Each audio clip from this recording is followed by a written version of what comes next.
Hi, I'm Shannon Connie, and welcome to week 0 of Foundations of Computing. Many other subjects will spend the first day of class going over the syllabus, talking a little bit about the assessments, but I wanted to make sure that we can hit the ground running. And so instead, I'm coming to you from Bristol, UK, where I'm at a conference on privacy-enhancing technologies. And from here, I'm going to tell you all the things you need to know to have a successful start of semester. We are going to be meeting twice a week. Even though it says on the handbook there are 3 lectures scheduled, we are compressing lectures 1 and 2 to a single time slot on a Wednesday morning from 9 to 11 a.m. This will be held in the Sidney Meyer Asia Center in the basement theater, the Carrillo Gantner Theater, that is going to be newly upgraded just for our semester. We will then have a second scheduled time for our lectures, Fridays 9 a.m. to 11 a.m. Now, the Friday slots are going to be used in 3 different ways. Some weeks we will just have a normal lecture, and in other weeks there will be one of 2 types of optional lectures. An advanced lecture for students who are really enjoying the class and want to push themselves further, or a consolidation lesson that's going to take some of what we've learned before and go over it and revise it in a friendly way. These are going to be recorded, but due to the way that we're recording them this semester in slightly higher quality than you may be used to, they are likely to be uploaded a little bit late. This means that you may have to give us up to 72 hours or even longer in the case of extenuating circumstances that are happening in our lives to make the lectures available to you. As always, the best thing you can do is actually attend in person. Why? Well, the biggest single predictor of student success is going to be the social network you have within the class and the people that you meet to work with. So come to class, make some friends, and make both our lives better and your lives more enjoyable. This semester, we are going to offer 3 different types of tutorial classes. These will be held in smaller groups of somewhere between 10 to 30 students, and they're going to come, as I said, in 3 different varieties. So the first variety is based on how comfortable you're feeling with the material. If you're feeling more comfortable with programming and more comfortable with computer science, we encourage you to go to one of the 2 scheduled more comfortable tutorials. These are at Monday on 5:15 or Tuesday at 4:15. If you do not feel that you are really ready to jump fully into the more comfortable class, but you'd still like to see what it's all about, feel free to attend both this and your normal tutorial. That is perfectly all right. In addition to these, we also have a special tutorial designated for people who identify as women or non-binary or gender non-conforming or anything similar. These are going to be taught by someone from this group as well, so that you can have a space to start to feel comfortable in an environment that has historically been male-dominated for the last 20 or 30 years or so. These will be held Friday 11 a.m. or Tuesday 10 a.m. And please consult the website or the tutorial schedule if you want to make sure that you're enrolled in the right one.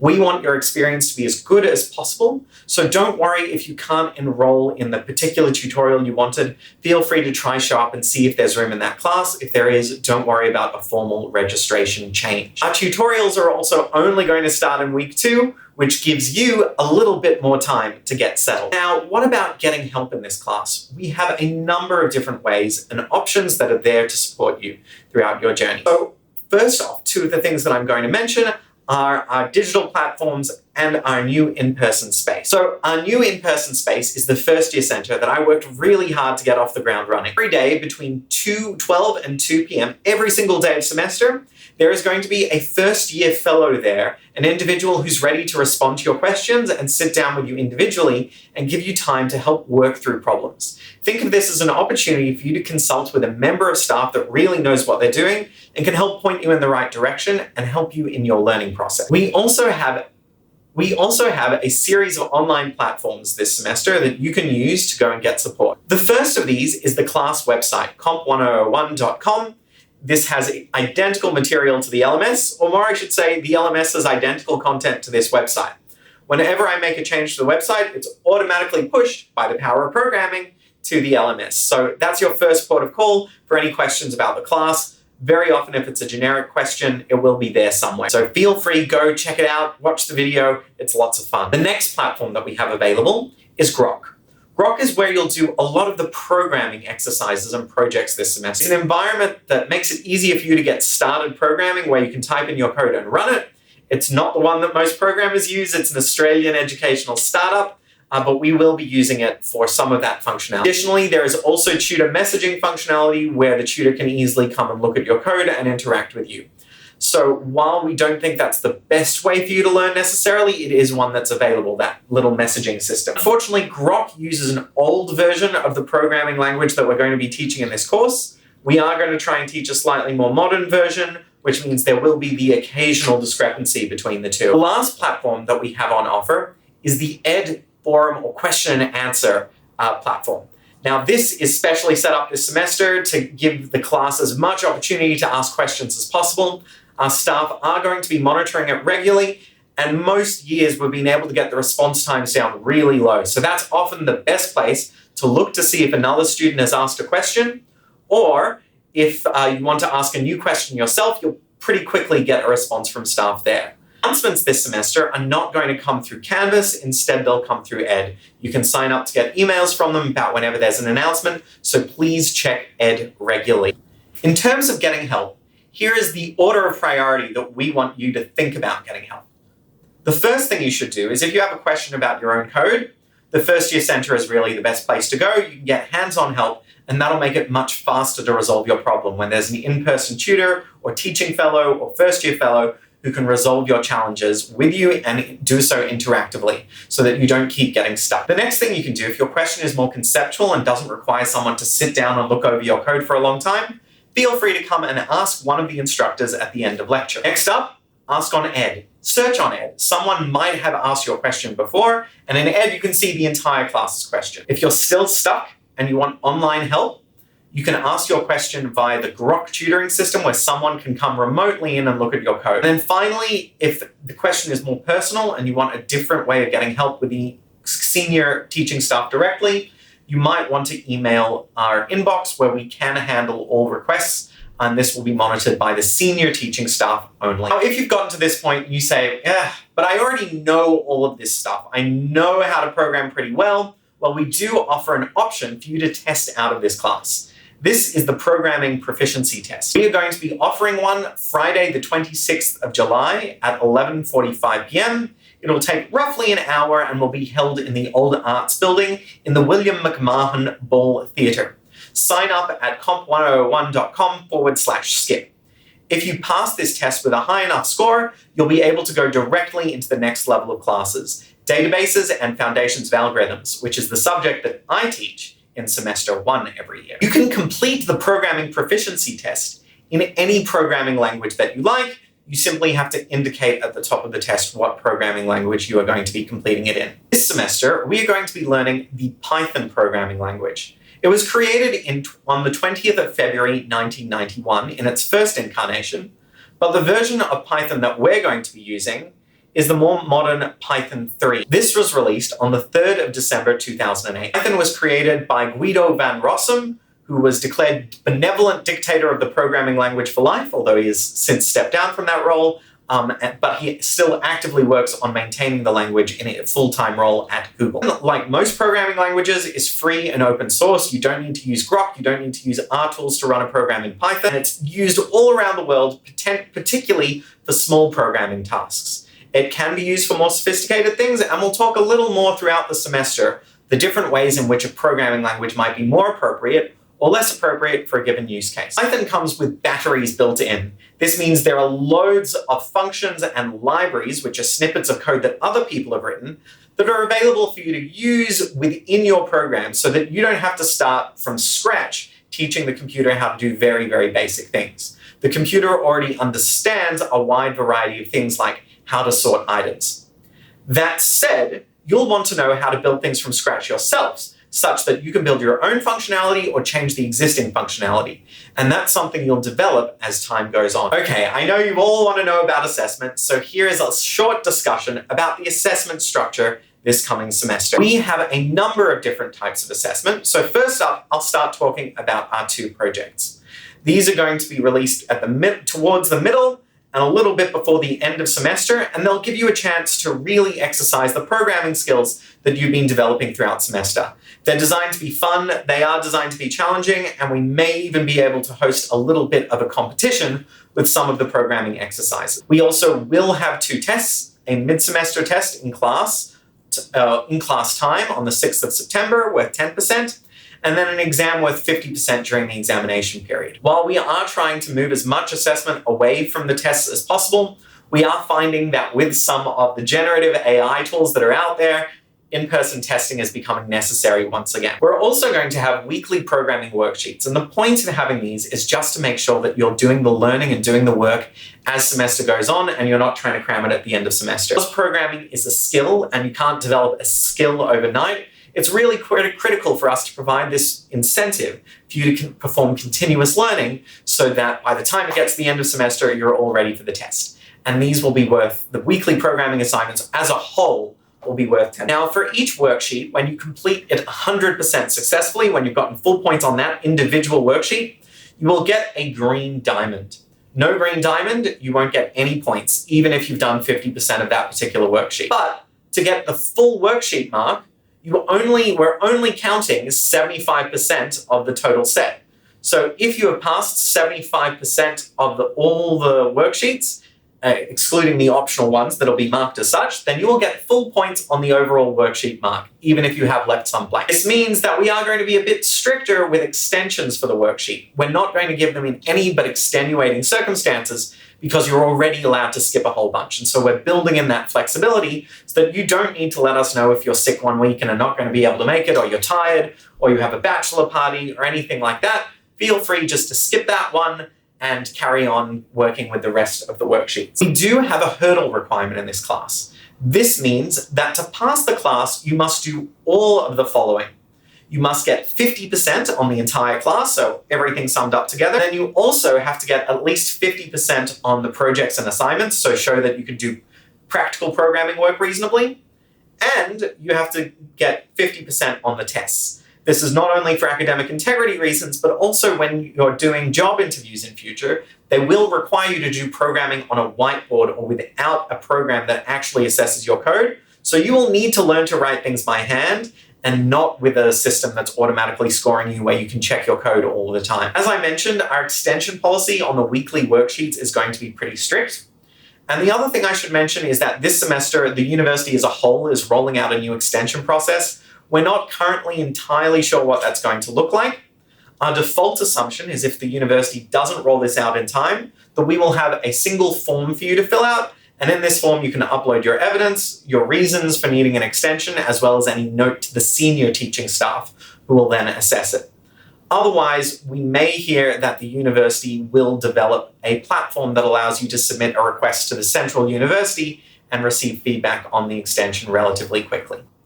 If there is a substantial and acute event, such as a family illness or substantial illness on your part that is not covered by an ordinary extension, so you need an extended period of time, or you need to skip an assignment entirely, or you need a different exam date, that process is handled by the university's central special consideration process. So for that, you don't submit anything to us. You submit it centrally to the university, and then they will assess your application and let us know what the appropriate outcome is for you. For something that's more ongoing, such as learning difficulties or disabilities that require more substantial changes over the entire semester, this is handled by the Student Equity and Disability Service in the form of an academic adjustment plan known as an AA. So there's a university process, and then you fill out a form and send the results back to us when you've received the result, and we'll have a form where you can upload the AAP document that the university gives. Please note that an AAP does not require an instructor to do anything in particular. Rather, it's guidance that we can use to figure out how best to accommodate you. So there may be instances in where what's written on the AAP as a recommendation is not ultimately what happened. Another thing we need to talk about in the context of assessments is cheating.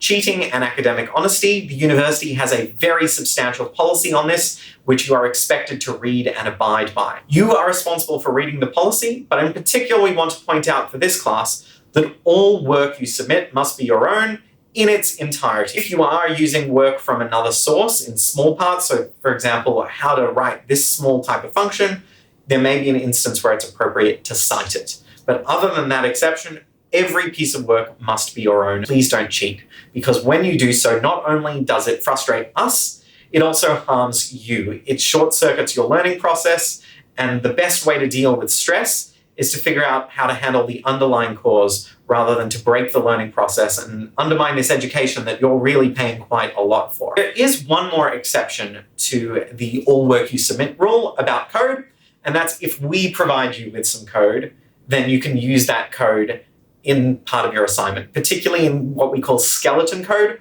which is we may start you off with some code in an assignment to help make things a bit easier and give you some structure. So that's also an exception. The main guide to academic honesty is be reasonable. Now, this does not mean reasonable by your standards. This is more an objective standard of being reasonable. So, for example, speaking to another student about the concepts in the class, totally fine. Giving your code to someone else so that they can submit it as their own, not reasonable. And between them, there are obviously a lot of other different shades, but generally the guiding principle is that if someone else is doing your work for you, or you're doing someone else's work for them, the work that they need to do, then that would count as a violation of the academic honesty policy. A good guide to what's reasonable and what's not reasonable is Harvard CS 50 academic honesty policy. So if you want a different guide, try taking a look at theirs. Unfortunately, their policy says that you can share code for another student to look at and find bugs. In our class, we're saying that that's not allowed, just purely for the purpose of being able to maintain brighter lines. Some other lines. ChatGPT, totally banned. We do have a series of tools that will help us identify if you've engaged in plagiarism or used AI, and we have in the past submitted very large numbers of students to academic integrity hearings. Please don't let that be you. Instead, we have a built-in large language model into the LMS called Mr. Duck.